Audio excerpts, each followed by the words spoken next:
నమస్తే, నేను Yashoda. Welcome to Pallavi TV. Jubilee hills ఉప ఎన్నికలో బీఆర్ఎస్ పార్టీ తన సిట్టింగ్ స్థానాన్ని కోల్పోయింది. 10 రౌండ్ల ఓట్ల లెక్కింపులో ఒక్క రౌండ్లో కూడా అధికార కాంగ్రెస్ పార్టీ గట్టి పోటీ ఇవ్వడం లేదు. కాంగ్రెస్ పార్టీ అభ్యర్థి దాదాపు 25,000 ఓట్ల మెజారిటీతో విజయకేతనం ఎగరవేశారు. కాంగ్రెస్ పార్టీ అధికారంలోకి వచ్చిన కొన్ని రోజుల్లోనే ఆ పార్టీ తీరుపై, ప్రభుత్వంపై ప్రజల నుంచి తీవ్ర వ్యతిరేకత వచ్చిందని పదే ప్రచారం చేసిన బీఆర్ఎస్ పార్టీ ఆ ఎన్నికల్లో ఎందుకు ఓడిపోయింది అనే దానిపై ఆ పార్టీ వర్కింగ్ ప్రెసిడెంట్ కొన్ని కారణాలు చెప్పారు. ఈ ఎన్నిక బీఆర్ఎస్కు చిన్న సెట్ బ్యాక్ మాత్రమే. ఫలితాల్ని సమీక్షించుకుంటాం, ఆత్మవిమర్శ చేసుకుంటాం. అధికార పార్టీ ఎన్ని ప్రలోభాలు పెట్టినా ధీటుగా ఎదుర్కొని మంచి ఓటింగ్ సాధించాం. దొంగ ఓట్ల గురించి స్పష్టమైన ఆధారాలు ఇచ్చాం. పోలింగ్ రోజు మా అభ్యర్థిని పట్టుకున్నారు. ఎన్నికల కమిషన్, పోలీసులు సమాధానం చెప్పాలి అని ఆయన డిమాండ్ చేశారు. నిజంగా బీఆర్ఎస్ ఓటమికి ఇవి మాత్రమే కారణాలా అంటే అవునని చెప్పలేం.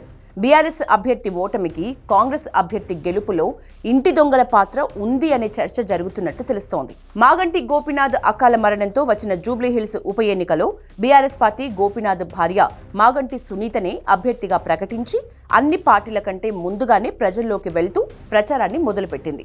నిజానికి ప్రీ పోల్ సర్వేల ప్రకారం బీఆర్ఎస్ పార్టీకి కాంగ్రెస్ కంటే 10% పైగా ఓట్ షేర్ ఎక్కువ ఉన్నట్లు తేలింది. అయితే గోపీనాథ్ మరణం అనంతరం ఆయన అన్న వజ్రనాథ్ బీఆర్ఎస్ పార్టీ టికెట్ ఆశించారు.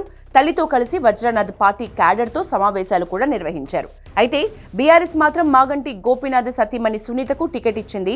అయితే వజ్రనాథ్ను ఒప్పించి సునీత తరపున ప్రచారం చేయించడంలో బీఆర్ఎస్ నేతలు విఫలమయ్యారు. ఇదిలా ఉంటే పోలింగ్కి కొద్ది రోజుల ముందే మాగంటి గోపీనాథ్ మొదటి భార్య ఇష్యూ తెర మీదకొచ్చింది. మాగంటి గోపీనాథ్ వారసత్వానికి సంబంధించి ఆమె నేరుగా ఎన్నికల అధికారికి ఫిర్యాదు చేయటం గులాబీ పార్టీని డిఫెన్స్లో పడేలా చేసింది. ఆ తర్వాత పోలింగ్ కొద్ది రోజుల ముందు మాగంటి గోపీనాథ్ తల్లి BRS party working president KTR పై సంచలన కామెంట్స్ చేశారు. తన కొడుకు మృతిపై తనకు అనేక అనుమానాలు ఉన్నాయని, దీనికి కేటీఆర్ సమాధానం చెప్పాలని ఆమె హాట్ కామెంట్స్ చేశారు. స్వయంగా మాగంటి తల్లి ఇలా కామెంట్స్ చేయటం గులాబీ పార్టీ విజయ అవకాశాలపై తీవ్ర ప్రభావం చూపినట్లే అయ్యింది. అధికార కాంగ్రెస్ పార్టీ, ప్రతిపక్ష బీజేపీ రెండు పార్టీలు మాగంటి గోపీనాథ్ తల్లి కామెంట్స్ ని ఊటంకిస్తూ బీఆర్ఎస్ కు వ్యతిరేకంగా ప్రచారం చేశారు. ఇలా మాగంటి ఇంటి గుట్టును రట్టు చేసి అధికార పార్టీకి మేలు చేసింది ఎవరు? మాగంటి కుటుంబ ఎపిసోడ్ వెనుక గులాబీ పార్టీ నాయకుల హస్తం ఉన్నట్లు అనుమానాలు వ్యక్తమవుతున్నాయి. అధికార పార్టీ కోసం కొందరు బీఆర్ఎస్లో ఉంటూనే కాంగ్రెస్ పార్టీ కోసం కోవట్టులుగా పనిచేసినట్లు చర్చ జరుగుతోంది. ఈ విషయం పార్టీ ముఖ్య నాయకుల వద్దకు కూడా చేరినట్లు తెలుస్తోంది. గతంలో బీఆర్ఎస్లో కొనసాగి ప్రస్తుతం కాంగ్రెస్ పార్టీలో ఉన్న నాయకులు కూడా బీఆర్ఎస్ విజయ అవకాశాలకు గండి కొట్టినట్లు తెలుస్తోంది. బోరబండ కార్పొరేటర్, మాజీ డిప్యూటీ మేయర్ బాబా ఫసీయుద్దీన్ లాంటి నాయకులు తమకు ఉన్న పాత క్యాడర్ పరిచయాలతో బీఆర్ఎస్ పార్టీ వ్యూహాల్ని, అడుగుల్ని ముందే పసిగట్టి తెలుసుకుని ఎక్కడికక్కడ అడ్డుకట్ట వేసినట్లు కూడా చర్చ జరుగుతోంది.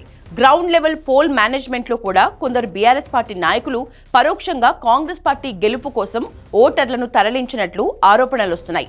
అందుకే తమకు అనుకూలం అనుకున్న డివిజన్లలో కూడా బీఆర్ఎస్ పార్టీకి ఆధిక్యం రాలేదని నాయకులు సమీక్షించుకుంటున్నారు. పార్టీ రాష్ట్ర నాయకత్వం మరి ఆ ఇంటి దొంగల్ని గుర్తిస్తుందా, నివారణ చర్యలు తీసుకుంటుందా అనేది వేచి చూడాలి.